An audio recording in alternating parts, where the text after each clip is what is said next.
Hey, good morning everybody, it's Mike. Thanks for jumping on with me this morning. The market's gonna crash. We're in a bubble. Prices are coming down. I'm gonna wait until prices come down. I know we all hear this stuff constantly these days. These people that barely got out of high school but understand global macroeconomic issues, right? I guess I'm not here to say this morning that it's not true. I'm not here to say that. My powers of predicting the future are pretty limited.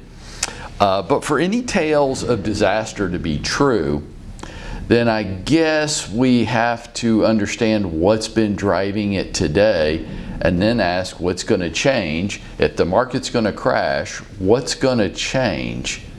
And what's causing such a hot real estate market for the past 2 years? Well, let's look at it. I think there's 5 things that are driving the real estate market today. And before I get into those 5 things, I think we all have to agree this isn't a supply side issue. To say this is a lack of listing inventory, to me, is to say that we don't truly understand what's going on. There's really not a significant decline in listing inventory.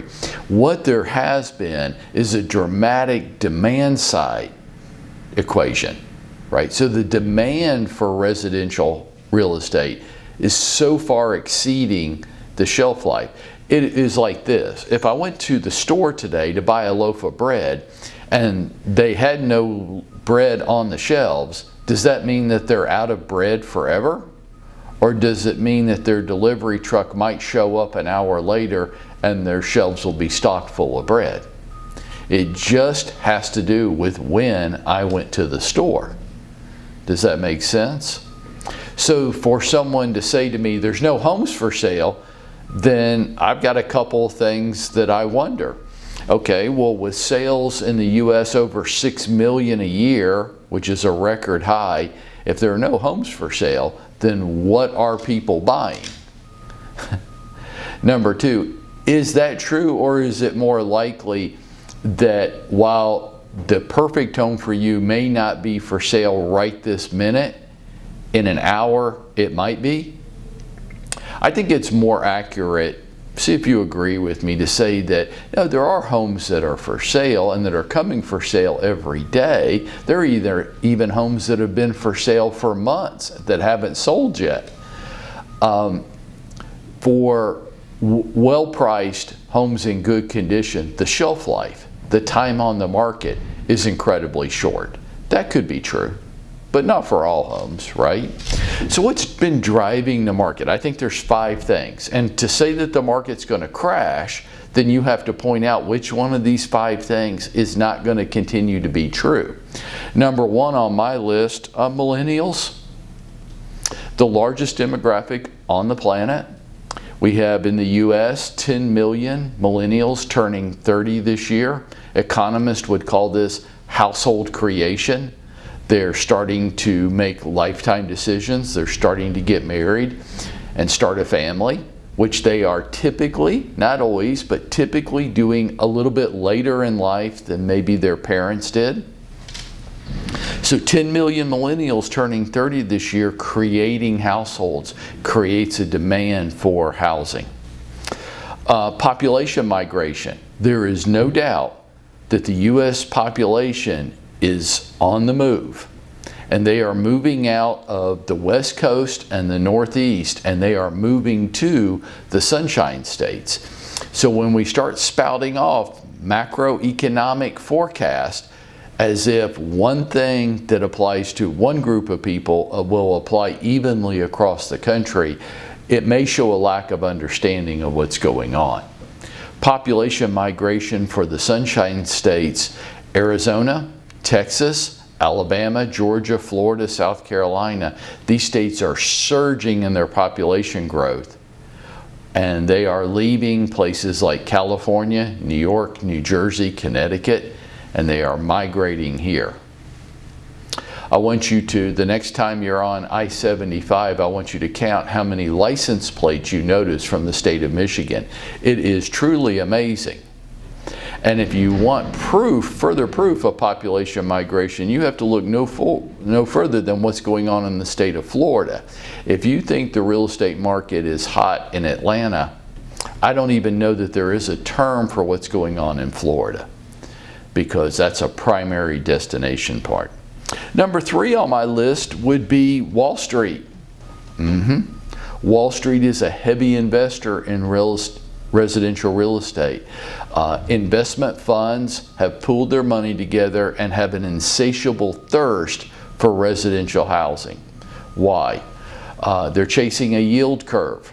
The fact is that rents are up dramatically, even more than home prices over the last couple of years. So this year alone in the U.S., rents so far this year are up 17% already.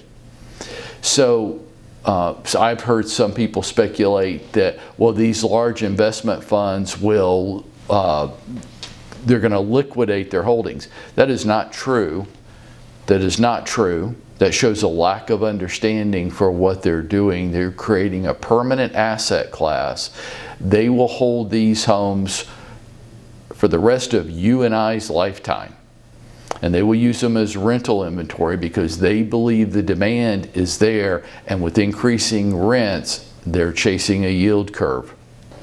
Number 4 on my list, I think we have to give a nod to COVID. I think COVID challenged some basic assumptions in this world. Whether it's going to remain this way or not remain this way, we can all have our opinions, but there's no doubt that millions of Americans feel like they can live anywhere now, as opposed to being tied by a rope to the location of where their job was at. Now, you can have your opinions on how productive you feel like people are working from home. You can have your opinions on what's eventually going to happen. But right now, today, COVID has changed how we view home, where we think we can live, and why we need to live there, what kind of space we need to live in. What's important in a home may be different now than was 2 years ago. And number 5 on my list is interest rates. Now, I will give a nod that obviously rising rates could impact the residential market. Rising rates could eventually, not in the short term, but in the long term, help calm the market. But what about the other 4? Do you think that millennials are going to stop creating households? I mean, to do that, you've got to convince me that 30-year-olds are going to stop having sex. Okay. I know where I would bet. How about you? No, millennials they're getting married, they're creating families, and they want a home, and they still believe that home ownership, especially with the dramatic rise in home prices, it's called wealth building, and they want to participate in that just like you and I did. How about population migration? You think that's going to stop? It doesn't. Why would it? What would cause population migration to stop? Or for those that are predicting doomsday events, to start going backwards, where people don't want to move to those sunshine states. You think Wall Street shows any sign of stopping this insatiable thirst for residential housing? None at all. None on the horizon. COVID's going to be with us for quite a while. I know, I'm tired of talking about it too, but it is influencing behavior. So if you're going to try to convince me that worldwide economic disaster is going to happen, that we're in a bubble, that prices are going to come back down, then you've got to convince me which one of these 5 things is going to cause that, or stop, or reverse its trend. And why would that be? In order for us to predict the future, we have to understand the present. Markets are going to crash. I guess that's always easy, right? It's always easy to be Chicken Little. But today's agent, the modern agent, isn't there to unlock doors and help them find the right house. They don't think they need you to do that. If that's what you're trying to do, don't be surprised when you get your own personal little spanking. The modern agent, today's agent, is there as a trusted advisor. The modern agent understands what's going on in the housing market today and understands how to help their customers navigate that, how to help their customers understand what's really going on, not what they hear from the media, not what they make up on their own, but what's really going on, what's really causing all this, and how it's likely, not certain, to play out over the coming years so that the customer can make the best decision for them.